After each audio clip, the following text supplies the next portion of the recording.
Hello, my name is Dave Evans. I'm a Principal Examiner for the new Educas A-Level Business Qualification.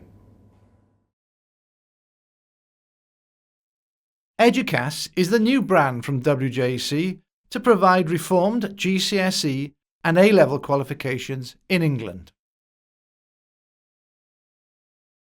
The decoupling of the AS and A-Level specifications means that the AS is now a standalone qualification, which means that it no longer contributes to the A-Level grade. Most A-Level business specifications are quite similar due to the demands of the national subject criteria. So what makes Educas different? There is a philosophy at Educas which we believe benefits the learner. The learner comes first. There are no tricks in the exams or in the way they are marked.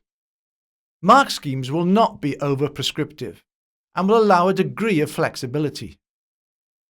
Marking teams are small, and there is a face-to-face examiners conference for each examination paper. Educas is able to provide a more personal touch, providing quick feedback by a specialist subject officer. Examination papers are designed by very experienced teachers who are also the senior examiners and the specification developers.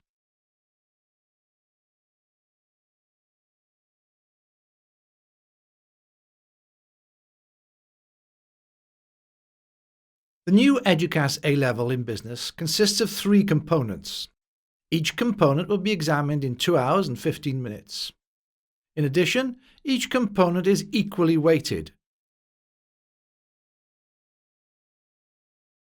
Component 1, Business Opportunities and Functions, initially focuses on small business startups, as well as small and medium-sized enterprises, commonly referred to as SMEs.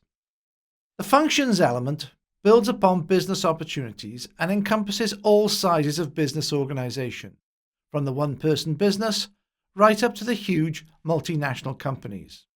This component is intended to provide the learner with a sound introduction to the business environment. Building upon the knowledge attained in Component 1, learners will develop their analytical skills to a greater extent in the business analysis and strategy component. Business opportunities and problems will be investigated, and a range of quantitative and qualitative data will be evaluated. Whilst quantitative skills may be assessed in all 3 components, clearly they will be to the fore in this component. The dynamic nature of modern business is examined in the final component, Component 3. This is entitled Business in a Changing World. Whatever the size of a business, it is likely to operate in a global marketplace, and learners will need to consider business in a wider context. The impact of a range of external factors will be emphasized in this component, and is designed to bring together the knowledge, understanding, and skills of the first 2 components. Learners will be required to display an holistic understanding of the global business environment.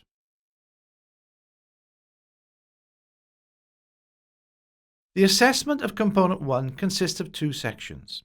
Section A is a series of short answer questions, and Section B consists of data response questions. Both sections are compulsory and answered in a constrained examination booklet.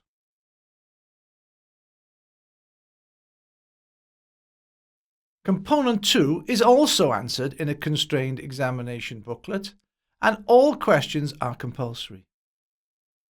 Learners will attempt both data response and structured questions.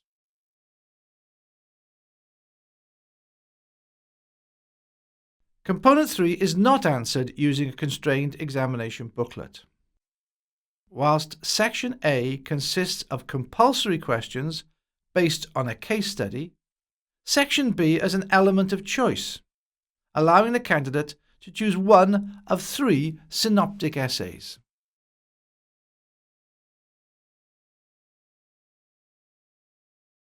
The assessment objectives for Educas A-level business consist of 4 key elements, and learners are required to demonstrate their ability to achieve these objectives in all 3 examination papers. The weighting applied to the objectives varies from paper to paper. For example, a greater emphasis is placed upon AO3, analysis, and AO4, evaluation, in Component 3.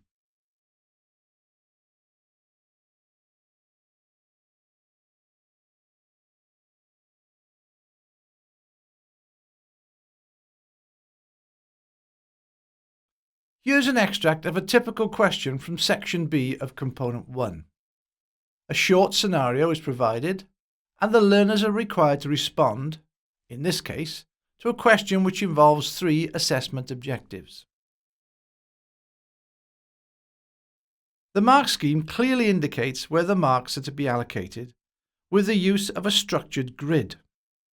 In this case, there are 3 bands for each assessment objective, but this will not always be the case and will depend upon the nature of the question. In this example from Component 1, all 4 objectives are assessed in Question 6b. The assessment grid demonstrates the emphasis placed upon AO4 and the degree of evaluation and judgment the learner is required to provide in order to attain maximum marks. Naturally, a list of the indicative content required is also provided for markers, along with the assessment objective grid. The provision of both an assessment grid and indicative content will enable an even greater degree of marking consistency. The subject content of Component 1 will underpin the context for the business analysis and strategy examination. Question 2 from Component 2 provides a good example of one of the ways in which quantitative data may be presented to learners. Here, learners are required to demonstrate their abilities in both calculation and the accurate plotting of a graph on the grid provided.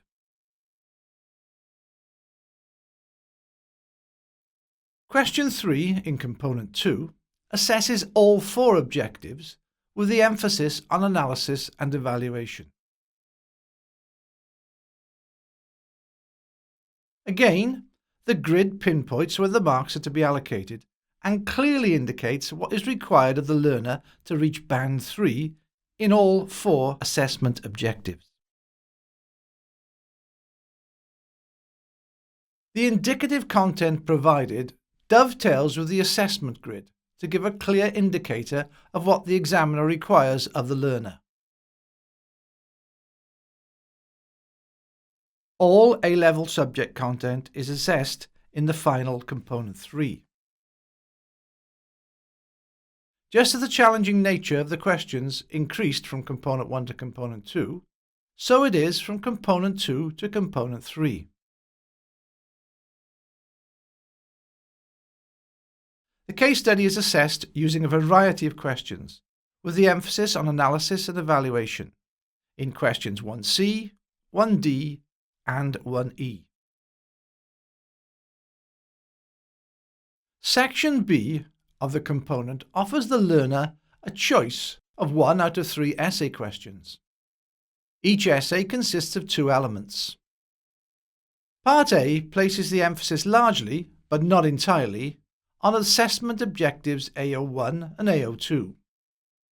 Part B will require learners to enter into a discussion and offer judgments, providing an holistic evaluation in the conclusions that they draw. The new Educas AS level business is a freestanding but co-teachable qualification.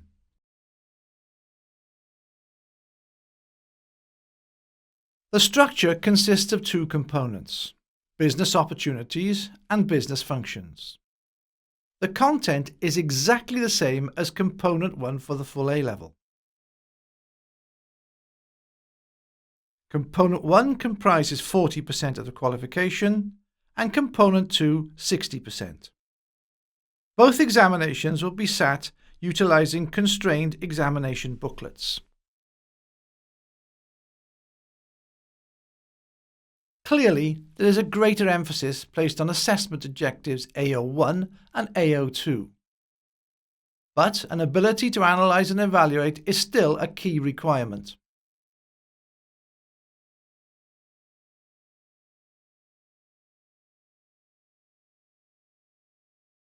Component 1 is 1 hour in duration.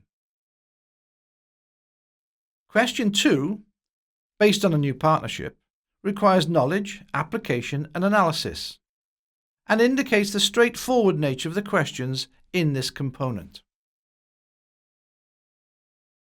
Just as in the A-level, a grid plus indicative content are provided to fully explain what the examiner requires of the learner. Quantitative skills are also tested, as indicated by question 3, where costs, contribution and break-even are all included. Component 2 consists of 2 sections to be undertaken in 2 hours. A typical Section A question will include a mixture of short and extended questions. Section B provides learners with a choice of 1 out of 3 essay questions. Part A and B are closely linked, giving the learner the opportunity to develop upon the knowledge they have already demonstrated. The emphasis in Part B of the essays is very much on testing the learner's ability to analyse and evaluate. Educas offers a variety of support resources, including CPD events, teacher guidance, and a number of online resources. On the Educas website, full details of the new specification and specimen assessment materials are provided. The Secure website provides information on item-level data, exemplar material, as well as past papers and mark schemes. The Resource website will have a range of teaching resources and digital activities to assist in the delivery of the new business specification. If you have any further questions that you require to be answered, please contact either Stephen Oliver, the Subject Officer, or Sally Griffiths, the Subject Support Officer. Both email addresses are provided on the screen.